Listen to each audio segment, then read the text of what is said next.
हरे कृष्णा। जैसे हम लोग सुनते हैं कि किसी को मृत्यु करते हैं या किसी को मारते हैं या हत्या करते हैं, हिंसा करते हैं, तो उसको मृत्यु दंड मिलती है और उसकी सज़ा होती है। तो अब यहाँ पे अर्जुन युद्ध नहीं कर रहा तो दंड मिलेगा। अपने क्षत्रिय जो धर्म है उसको नहीं करने का पाप मिलेगा, उसको पाप लगेगा। क्योंकि यहाँ भगवान श्री कृष्ण ने बता रहे हैं कि युद्ध करो। हिंसा है, एक प्रकार से हत्या है। 64 करोड़ सैनिक मारे गए थे महाभारत में। तो हाँ, भगवान श्री कृष्ण के कहने पर अर्जुन नहीं करता तो पाप लगेगा इसको। और अपने क्षत्रिय जो धर्म है, जैसे हम लोग पिछले बार हम लोग बता चुके हैं कि 4 आश्रम 4 वर्ण होते हैं, तो अपने जो वृत्तिपरक कार्य है उसको करना चाहिए, उसको किसी भी हालत में नहीं छोड़ना चाहिए। ब्राह्मण कार्य भगवान की सेवा करना, क्षत्रिय काम है शांति समाज में लाना और हर प्रकार से उनको सुविधा देना, शांति बनाए रखना। और वैश्य कार्य है उनको अन्न उपज करना और कृषि को रक्षा, कृषि करना, खेती करना और गौ का पालन करना, ये सब वैश्य का धर्म है। और शूद्र का काम है सेवा करना। तो अपने अपने धर्म का पालन करना चाहिए। अगर नहीं करता है, इसीलिए तो आज पूरे संसार में ऐसा हो गया। हालांकि सारे कार्य कर रहे हैं लेकिन हम धर्म के अनुसार नहीं कर रहे हैं और सेंटर में भगवान नहीं है। इसके कारण आज पूरे वर्णा शंकर हो गया। तो 33 नंबर श्लोक में यही चीज़ बता रहे हैं कि अथा चेतम इमं धार्यम संग्राम न करिष्यसि तथा स्वधर्म कीर्तिंचम हितों पापम वापससी।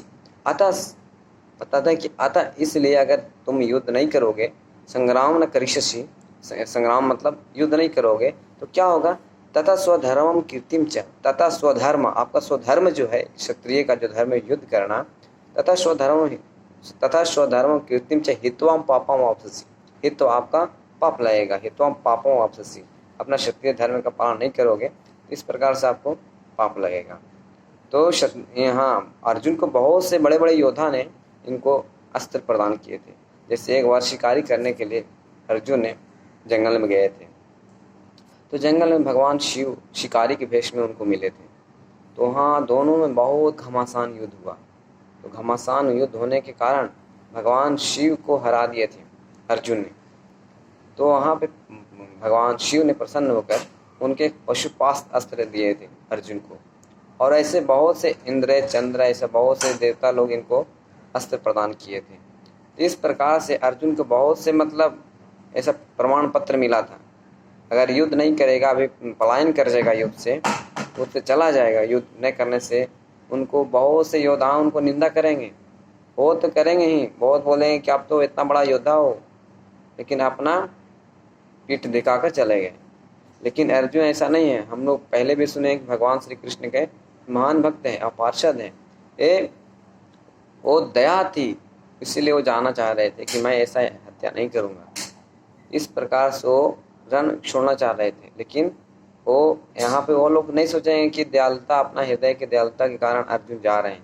लेकिन अभी यहाँ भगवान श्री कृष्ण ने युद्ध करने के लिए, अपना क्षत्रिय धर्म का निभाने के लिए बताया जा रहा है। अगर युद्ध नहीं करेगा तो नरक जाने का भागी बनेगा, अगर युद्ध करेगा स्वर्ग तरफ जाएगा। ये रहस्य है। युद्ध का, क्षत्रिय का हिंसा करना पड़ता शांति बनाए रखने के लिए। भगवान श्री कृष्ण ये इसीलिए बताते हैं दुष्कृत्यों को नाश करने के लिए, संहार करने के लिए आते हैं और भक्तों का रक्षा करने के लिए और फिर से धर्म संस्थापन करने के लिए। तो यहाँ पे ज़रूरत है, भगवान श्री कृष्ण ने इस महाभारत में अर्जुन को लगाना चाहते हैं अपनी सेवा में। तो बहुत अच्छा मौका है अर्जुन के लिए। तो इतना बड़ी सौभाग्य हम लोग पिछले श्लोक में देखें कि स्वर्ग द्वारा अपाविरता, स्वर्ग द्वारा खुल जाएगा। तो ऐसा जो अपने आप मिलता है सेवा करने का, भगवान की सेवा करने का, तो बहुत भाग्यशाली है। तो अर्जुन के यहाँ पे इस तरह से बता दें कि अपने क्षत्रिय धर्म को अगर उपेक्षा करेगा तो इसको पाप लगेगा। तो अपना हम लोग अभी कलयुग में एक ही धर्म है, हरे कृष्णा कृष्ण कृष्ण हरे हरे, हरे राम राम राम हरे हरे। हम भगवान के शरण लेकर भगवान को प्रसन्न कर सकते हैं हरे कृष्ण महामंत्र जप करके और श्रीमद् भगवद गीता सुन करके।